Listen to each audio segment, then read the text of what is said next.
All right, we got ourselves a video for 7th grade life science. And of course, this is the lesson ones where you're going to be talking about cells. Now, wait, what is a cell? Well, we have this thing called cell theory. So, first off, cell theory is the idea that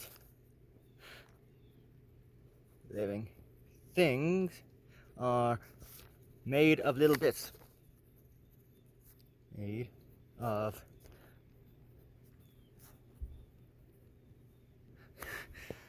and we call these cells. Now, I'm not going to show you an actual living cell because I don't have a microscope with me, and if I did, I don't know if I could aim well enough the camera down the scope to actually view the thing. But what I can do is draw you a wee little picture. Cells are very, very, very, very small. They're little. They come in different sizes. Some are big, some are small, some have little hairs called cilia, and some have tails, which are called flagellum, that they use to move around. And I draw one with 3.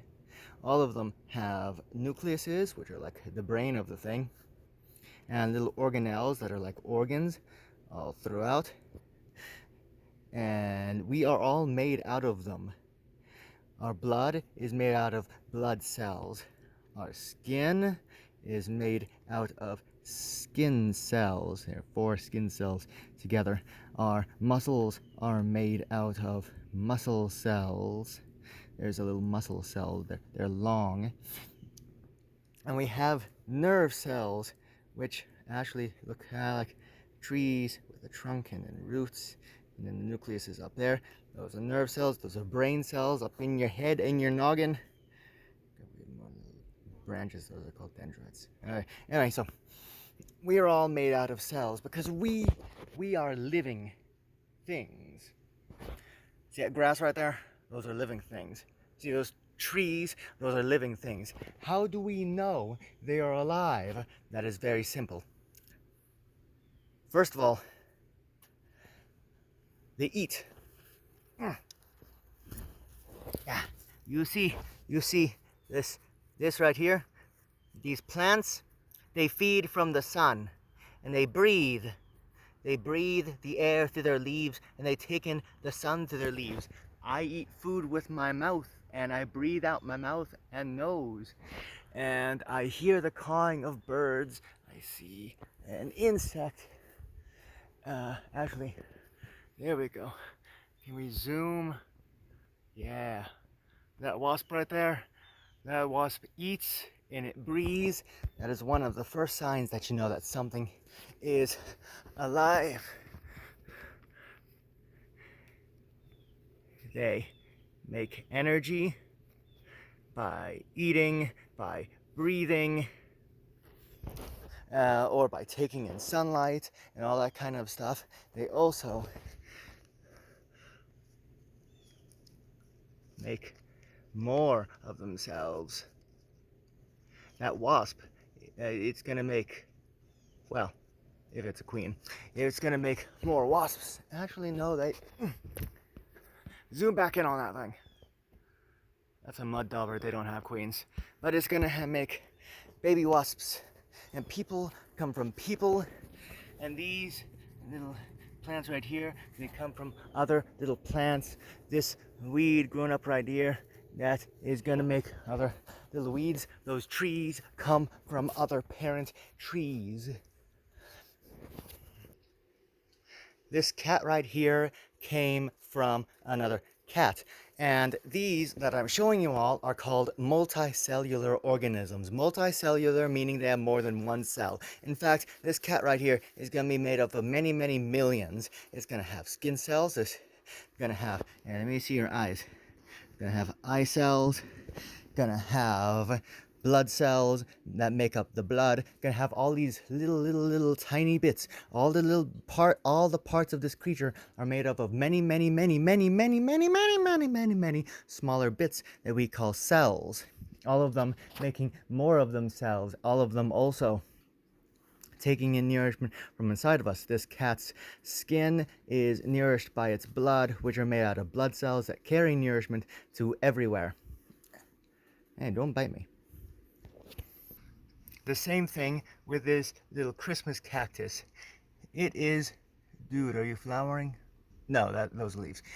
This Christmas cactus is made out of many cells, many plant cells. This leaf right here is going to be made up of millions of little plant cells, and if I put it under a microscope, you'll be able to see it. The very first page of your lesson shows an onion. And onions, they are plants. Plants breathe. Plants take in sunlight as their food. And these little Venus flytraps here take in insects as their food. And this and the onion are both going to take in light as their food. They both make this plant smaller cactuses. The onion plants are going to make other onion plants. That is how you know they are alive. This is not alive. This is non-living. How do you know? It does not eat, and it does not breathe. It does not take in any kind of nourishment. It does not use the sunlight for energy. It doesn't use any kind of energy. It doesn't make more of itself. If I left it out in nature, I would not find a bunch of these years from now. I would find just this one, and it would have probably been crumpled up by weathering. So, multicellular, many cells. Unicellular, one cell. And I can't show you a picture, but if you zoom in, right there, you see how that twig in my jug of pond water, you see how that twig is covered in just some kind of slime?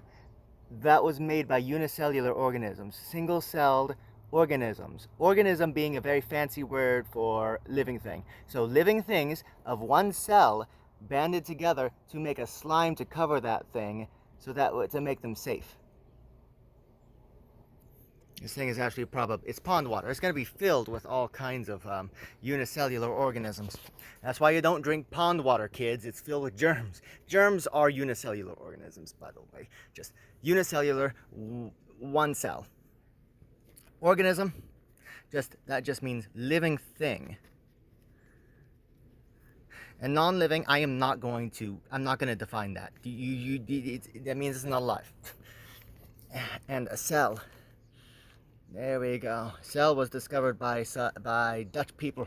Lots of Dutch people in their microscopes, looking under microscopes. They made themselves in their own little workshops, seeing, hey, look, if we put living stuff under a microscope, they look like they're made out of little pieces, and they called them cells because they look like little rooms, little cells. And they each have a nucleus, and they each have little organs called organelles.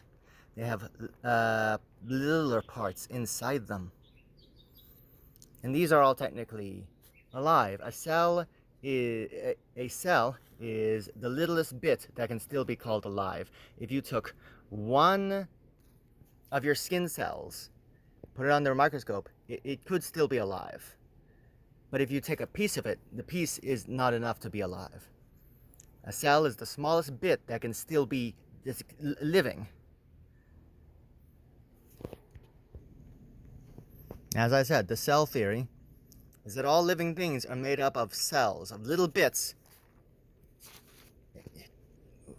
called cells. Scrunch it up, there we go. And they're made out of little bits of cells. And these little bits make more. Okay. Oh my gosh. I'm writing the word milk repeatedly. There we go. Make more cells. Your skin is constantly making more of itself. Just so you know. Because your skin is constantly getting killed off by, well, the everything around you, touching and prodding and germs and stuff. Your skin is constantly having to create more of itself. The skin cells keep making more skin cells. All the bacteria and skin cells and muscle cells and blood cells, they're making more of themselves all the time. That's where cells come from. And cells come from other cells. And living things are made out of cells, and they're all alive. And that is my scientific argument. Scientific argument being held up by claims and evidence. But I will do another video on that at a later time, because this is too long. What I want to know from all of you. What do you see around you that is multicellular? What do you see around you that is living and non-living, or used to be alive? What do you see around you that is covered in germs? I'm going to give you the answer to that one. It's everything. Everything is covered in little unicellular organisms, because they're everywhere. All right. Bye. Ciao.